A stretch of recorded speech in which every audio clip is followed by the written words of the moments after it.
The Big 12 did it again. They're just really, really bad at the football schedule thing. This is Locked On Big 12. You are Locked On Big 12, your daily podcast on the Big 12 Conference, part of the Locked On Podcast Network, your team every day. Happy Wednesday, everybody. Welcome to Locked On Big 12. I'm Drake Toll from ESPN Central Texas. Thank you for making Locked On Big 12 your first listen every single day. It is devastating again that the Big 12 can just not get the whole scheduling thing right in football. Well, let's start there. Then we'll go to last night's basketball recap, and we'll finish off with the worst brands following the Big 12 in the next 10 years. If you're going to sell stock on anybody, who's it going to be? But first and foremost, are you kidding me? Again, once again, the Big 12 has dropped the ball with scheduling. We already talked about how doing it in a pods format or a divisions format probably may not have been the best, and there really is no best, right? There's no right way to do the scheduling thing, and the Big 12 said, you know what? Let's make it to where we cancel out the greatest rivalries in this conference and have a couple of protected rivalries, but we don't allow some of the oldest, like Iowa State and Kansas State, to still play. We'll have a couple of these guys that go back and forth, TCU and Baylor, or BYU and Utah, Arizona State. The rest of you, fend for yourself. That was infuriating. You remember that? I was infuriated at the fact that they were going to take some of these rivalries that we love, the traditional rivalries, and throw them out the window. And now they have screwed it up royally again. Because guess what? As I'm looking at Thanksgiving weekend, rivalry weekend, I see an opportunity here, right? I see opportunity here for the Big 12 to capitalize on some of the best rivalries in this conference. And what do people love? Can I let you in on a secret? So I studied broadcast journalism in college. And the one thing that we learned is that the number one news, like the major thing, the number one news value in the country is conflict. You turn on the news and what do you see? It's conflict, because people can't take their eyes away from conflict, from stakes, from something high pressure. And that's the whole damn reason. That's right. I said the D word, that rivalry weekend exists. It's the whole reason is because we create conflict nationally. So when I looked, it was the greatest tease the Big 12 could have possibly done. When I look at the schedule to see how the Big 12 is going to shake this out, the first thing you see is Arizona. You go all the way across their schedule, Arizona State. And I'm thinking, oh, wow, Brett Yormark did it. He did the obvious thing, the obvious, easy, right thing to do, which is put the rivalries on rivalry week. And that one is one of the weaker rivalries in the Big 12 because both of those teams have historically not been great. One New Year's Six Bowl win between the two of them. So then as I'm waiting, bated breath to see the next matchup, Baylor's the next team you get to. Will they play TCU on rivalry weekend, one of your protected rivalries? No. Instead, Baylor gets TCU on the coveted date of November 2nd, which is pointless. Do you understand how easy it is to just put rivalries on rivalry weekend? Like, we beef this up in college football. Every year, Auburn plays Alabama. We beef this up. Michigan plays Ohio State. This is going to be the weekend where we get the premier matchup, starting with Ole Miss and Mississippi State. And the Big 12 has an opportunity to be a big dog, to say, hey, look, we're legitimate. We put our biggest rivalries on that weekend, too. And then I get to Baylor and TCU, and it's not there. And I think, please, dear God, Brett, the one thing I needed you to do was to make sure that BYU plays Utah on rivalry weekend, right? Because it wouldn't make sense to put them anywhere else. This is the marquee game of the conference. The most heated game in this conference is BYU and Utah. So the obvious thing to do would put them on the biggest weekend in college football. What is the biggest weekend in college football? It's flipping rivalry week. Everybody knows that. I get to the fourth team on this scheduling matrix that is already stupid, and it's BYU, Utah, on the coveted date, the day of our Lord, November 9th.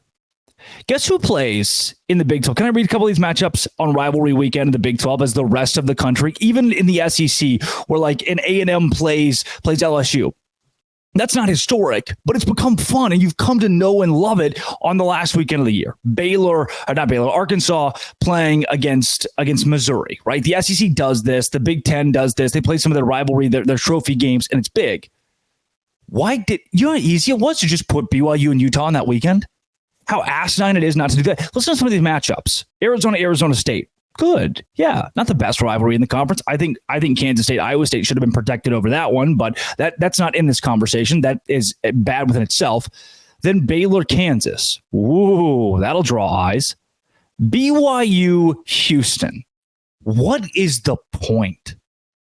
Utah and UCF. Do you understand how little sense that makes? Utah and UCF on rivalry weekend. Cincinnati and TCU. Like they instead, it's as if the Big 12 doesn't want you to have fun. It's as if they don't want you to have fun because they said, let's take the craziest, worst matchups possible that make so little sense that just aren't fun, and let's put them on the most important weekend of the year. Cincinnati and TCU. Colorado, Oklahoma State. I mean, I can't get over the BYU Houston one. It's like they are taunting us at this point. Iowa State, Kansas State. This is the one that you go, oh, I could give the Big 12 credit there. I don't. Because while I love that being on rivalry weekend, I think it should be every year. The problem is they don't want this rivalry every year. The Big 12 has already told us these teams are going to stop playing on a yearly basis. So it's like that they're dangling out there in front of, oh, what would it be like if we did play this on rivalry weekend? What would it be like if this was a rivalry that we established? But instead, we're not going to do that. We're going to take this away from you. We're going to break one of the longest streaks of two teams playing in America for no reason. Kansas State, Iowa State is the best game that weekend, and it's just to flaunt that the Big 12 could do the right thing, and they're not going to with their scheduling matrix. West Virginia, Texas Tech, that's fun, I guess. But the rest of these, the UCF and Utah, the Cincinnati and TCU, the BYU playing Houston on the last weekend of the year. I can't say that I'm mad at the rest of the schedule. Like I look through here and I see Colorado plays 3 road games out of 4 at one point this season. And there are a couple teams that are kind of in that boat. 3 road games out of 4 for Oklahoma State. That's going to create a tough section of their schedule. And there are byes. Like for Oklahoma State, they go bye, road, home, road, bye. They're not at home for a whopping 6 weeks, more than one. They're home one time in 6 weeks. That's awful. There are pieces of this that are not good. A couple of teams, TCU and Texas Tech, they go on the road. They're on the road for a large sport. Like, look at this for Texas Tech. Road, bye. Home, road, home, bye. That's a really tough 7-week stretch where you're at home twice. Then after that bye, they go on the road. So you're home twice in an 8-week stretch of your Texas Tech. There are parts of this that I'm frustrated with that I don't think made a lot of sense for teams individually. But the one thing that could have made it a success that I would not be upset in the slightest at this schedule if they just put the rivalries on rival. Why wouldn't you? Can somebody listening to this show today give me a viable reason for why you wouldn't do the obvious thing and just put the... I don't understand, man. It is so infuriating because look at me. Look at me. I'm 23 years old now. Yeah. Like it just did. I was born like 3 years ago. I'm new to this earth. And I just watch college football and I talk about it. You just watch college football and you talk about it. I don't like complaining, but I feel like this soapbox is one that I am right. I feel objectively right. Like I can figure this out. I do sports. And I'm like Brett Yormark is not the sports first guy. He didn't grow up watching the old classic rivalries in college football. I know that. He's not. He's more of the marketing genius. And I'm fine with that. But can we just consult somebody who does sports, please? Can we just ask somebody to do the real obvious thing here? That's all that I am asking you to consider is talk to me. I know I'm lowly, and that's the whole point is that I can still get it right. I don't know why they do this to us. It's like they want us to not have fun. It's like they want this league to not be taken seriously. You want to be taken seriously? Have a big rivalry game on rivalry weekend. Don't have BYU and Utah or Baylor and TCU or any of these games that make sense in just the middle, like Kansas State. Why are we playing Kansas and Kansas State on November? This one's listed October 26th. Make it make sense. And for those of you who got Friday games, Thursday games, whatever, congrats, I guess. This is Locked On Big 12, part of the Locked On Podcast Network. Coming up, basketball yesterday. Your team every day. Today's show is brought to you by our good friends at FanDuel.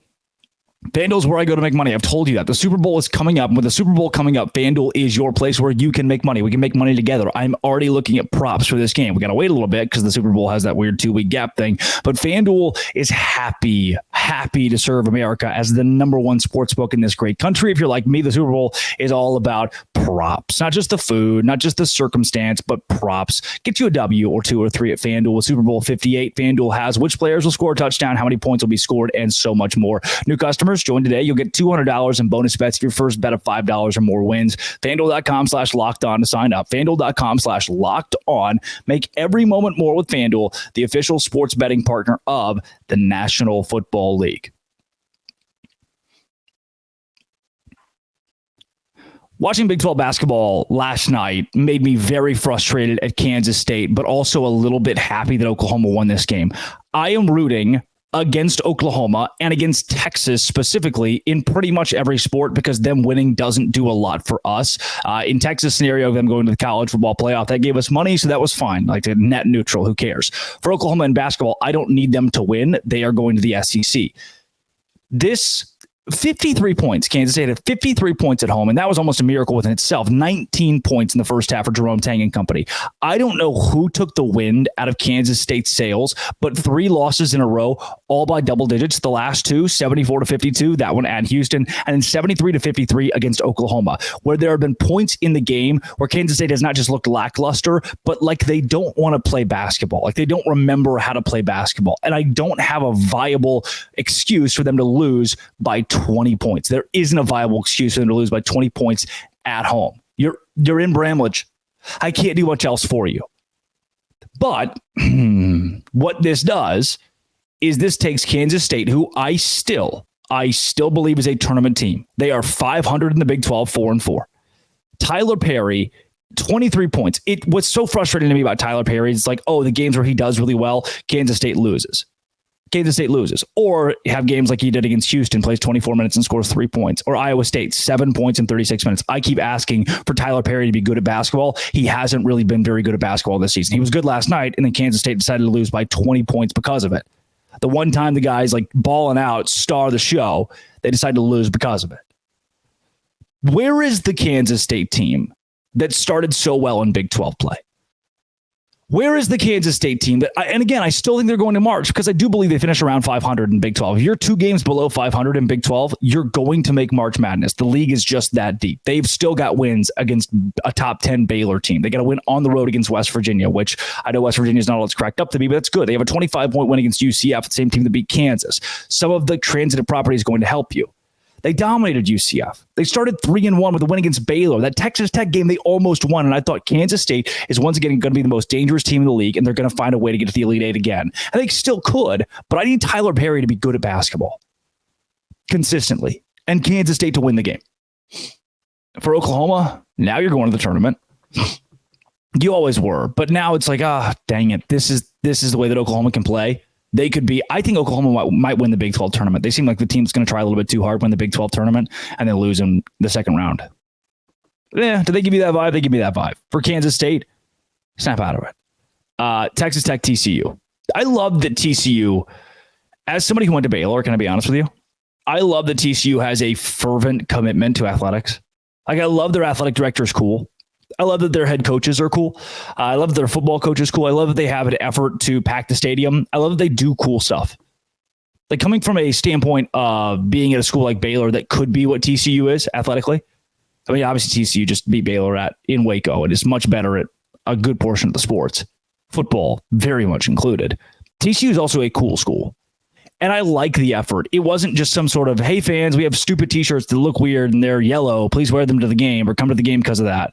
They don't make they take out friction points for fans. They make it easy for fans to come to the games, and they make it fun, and they win. I don't want to play at TCU. Look at that Iowa State game. They lost against Iowa State at home. They still made it fun. TCU's cool. Robbie Triano took them at number 1 in his draft, not just because of football, but everything that TCU does is on the upward trend, it feels like. 85-78 over Texas Tech. For Texas Tech, at some point, I don't think you're Cinderella, but at some point the slipper doesn't exactly fit. You got to come back down to earth a bit. Remember, there were a couple games for Tech, like that UTA game, the Oral Roberts game, where I thought, Northern Iowa, will Texas Tech be good? I think Texas Tech is good. That win at Texas proved to me, especially the little streaky going there, proved to me that this squad is legit. And I didn't think the loss at Houston dulled that at all. This one, 85-78, no problem. You're going to beat Cincinnati. Baylor's just shown that it's vulnerable at home. You could beat them on the road. You're going to beat UCF at home. I think you're going to beat Kansas at home. You had to lose at some point on the road. Texas Tech might still win their next 4 or 3 out of their next 4. I am confident in Grant McCasland and company. Anybody in the Scott Drew coaching tree, I'm confident in. And then Oklahoma State. I already told you. Mike Boynton's getting fired. And it sucks. 1-7 in Big 12 play. They have been floundering. This Oklahoma State team's been floundering under Boynton recently, and it looked like he might be able to put it together, but he just hasn't. And I wish he would have.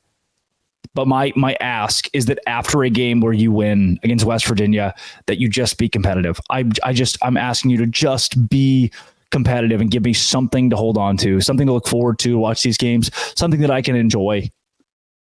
But no, Kansas dominated. Kansas was a 14-point favorite, won by 29, 83-54. I don't even know. They should have been a 20-point favorite in this game. There was no life from Oklahoma State, no life. And Kansas just looked nails again. They're only 5-3 in the Big 12. That's kind of nuts to think about. Only 5-3 in the Big 12. Tonight's games, we get Baylor at UCF. I think UCF's going to win that. We get Cincinnati at West Virginia. I think West Virginia might sneak up on them. And if that happens, Cincinnati's shot at going to March gets tougher and tougher. If Baylor loses at UCF, now you're talking a skid. Falling to 3-4 in Big 12 play. UCF moving to 4-4. Could UCF be the sneaky tournament team? Tickets are as low as $3 for the UCF game, $2 for the West Virginia game. Coming up, who are the worst brands in the Big 12? Let's do the end of the draft from Robbie Triano and I, who we didn't take in the top 10 of our Big 12 draft in football, expansion Big 12 draft. This is Locked On Big 12, part of the Locked On Podcast Network. It is your team, and it's every day. Today's show is brought to you by Jase Medical and the Jase Case. You never want to feel helpless when it comes to your health. And Jase Medical is here to make sure that you do not. I know we come to sports to escape all the real life stuff, but according to the FDA, pharmacies are running out of antibiotics like amoxicillin, and right now it's in the worst flu season in a decade. It's scary. Can't imagine a more helpless feeling than being sick and not being able to treat it. Jase Case is a pack of 5 different antibiotics to treat a long list of bacterial infections, UTIs, respiratory infections, sinusitis, skin infections, among others. This stuff could happen to any of us. Visit jasemedical.com, complete your physician encounter. It'll be reviewed by a board-certified physician, and you can get medication fast. It has never been more important to prepare than today. Go to jasemedical.com. Offer code Locked On to get $20 off your order. jasemedical.com. Use offer code Locked On for $20 off your order. Order at jasemedical.com. I am so stunned and I'm so happy because my board has led perfectly to this team to drop to me at number 11. Give me the most powerful army, I think, in this entire Big 12. I have the most powerful army. I have the coolest stadium. I have the best mascot in the world. I have the friendliest people. I have Cougar Tail. Give me BYU, and I'm so happy with this pick. Thank you. Landed in my lap. They're going to jibber that poll. They're going to love yours. Hello. My name is Robbie T. And I would like to share with you the most amazing book. And they're not going to love that. There you go. You just shot yourself in the foot.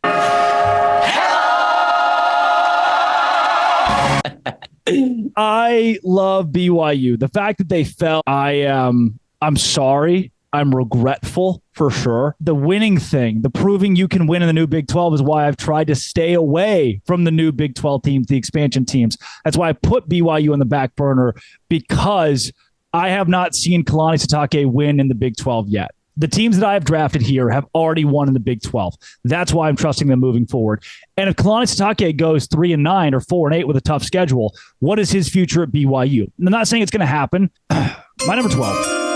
And I'm happy I can get them at 12. Give me the TikTok darlings. Give me the NIL darling, the portal darling. Give me the best roster. Guess who has the best players, the most 5 stars, the most 4 stars in the entire Big 12? the team that I'm drafting. Give me my theme music.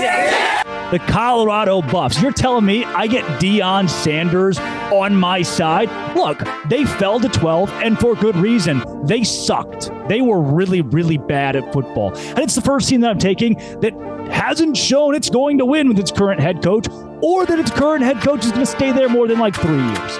But Deion Sanders will have more cameras, more money, more exposure, more recruits, more everything than the rest of us. I just got the darling of the conference at 12. Even if they lose, we got that flag. Yeah, no, I think this was the right pick there. And I don't know how long Deion Sanders will be there. This is tinfoil hat on, placing the tinfoil hat on my head. I think this is going to be his last year coaching college football. Because after his sons leave for the NFL or they go away, unless they stay for another year after that, I don't know if he necessarily has an incentive to coach, because we see every team that he's coached in his life, his sons have been on that, from high school to go to Jackson State. And now you go to Colorado. This is where I'm up in the air, but I 100% agree. Eyeballs. And if they get it right, we could be talking about Colorado being the number one team. We have 4 teams left on the board. One of them is a returning Big 12 school. The other 3 are new Big 12 schools. We have Cincinnati, West Virginia, Arizona, and Arizona State. Honestly, throw it in a bag, mix it up. We could do whatever here. But for my 13th pick, I'm going with West Virginia. I'm going with Old Reliable here. I just want to know, because the other 3, I don't know. We saw how high Cincinnati could fly. They played in the college football playoff. We saw how high they could fly, but we also saw how low they could go. I like their fans. I like that program. I don't know what their ceiling is, but I don't think their floor is too low. Give me West Virginia. Give me Neil Brown moving forward. I think he's off the hot seat, and I trust him moving forward after a really good year. Give me Neil Brown and West Virginia. The reason I haven't taken West Virginia yet, and they were the next pick in my draft, is because I don't know if Neil Brown is still the head coach this time next year. If he goes 6-6, he will be fired. That's the same reason I cannot take Cincinnati with the 14th overall pick. I will be taking the Arizona Wildcats. You just gave me Umberto Lopez.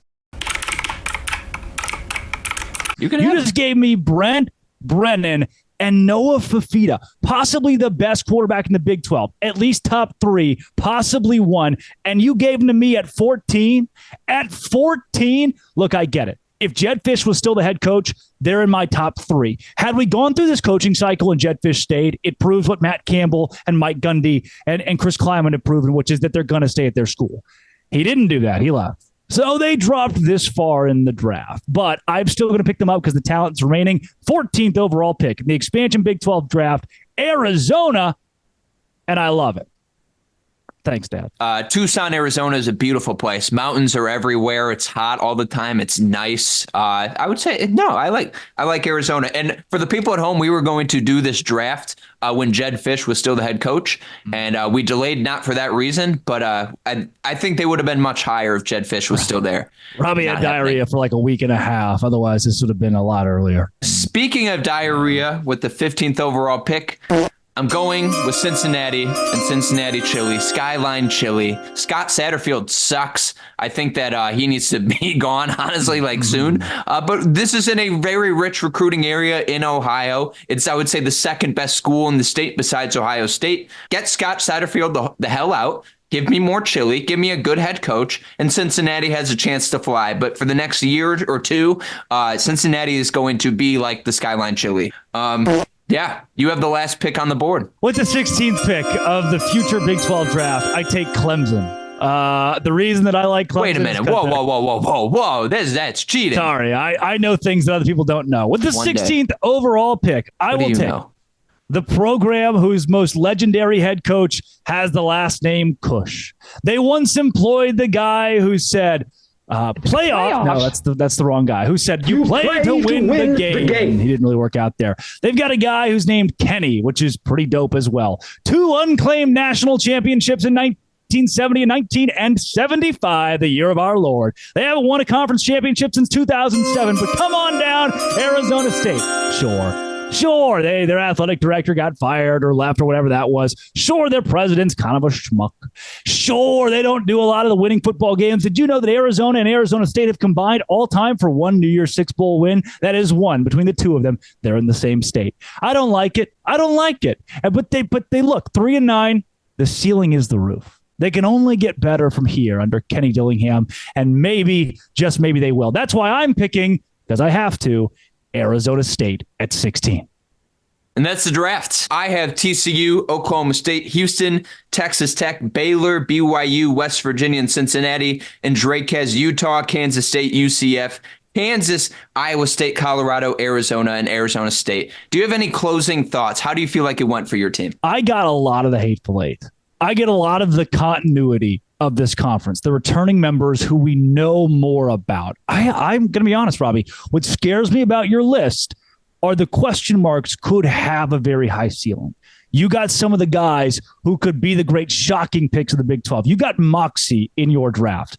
I've got sturdy, established 9-3, 8-4 every year. I got teams that I know are going to go to a bowl game almost every season. You've got the sneaky squads that win a Big 12 championship. I've got the teams that get you to Arlington. Where is there more value?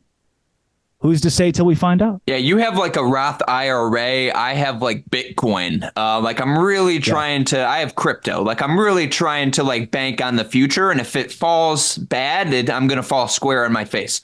But I really Bitcoin or Dogecoin. You got one of the two. And for the people at home, I think the moral of the story is there is no clear cut best team in the Big 12. I really do think top to bottom, this league is going to be really competitive and really awesome. And there's so much parity here. I really do think Arizona State could be number 3 in a couple of years, and number 1 TCU could be number 7 in a couple of years. Like there's so much flip flopping here. And I really do think that's what's so fun about this new Big 12. Drake, tell us where we can find you. In my furry coat on a spaceship. Who's going to win? Is there a winner or a loser here? I think it's just going to be me. I'm going to be the winner, and that's just it. But no, we'll leave the vote up to the people. Locked on Big 12 for Drake. Goodbye. Love you. Bye. All right. That was a wrap up of our draft. Not every team can be in the top 10. Sorry if yours was not. I still love you. I do. I still love you. And maybe you'll be good the next decade. Somebody has to be bad. This has been It Always Will Be. Come back tomorrow for more basketball and stuff. Locked on. Thanks for making it your first listen every single day. Dose Grande.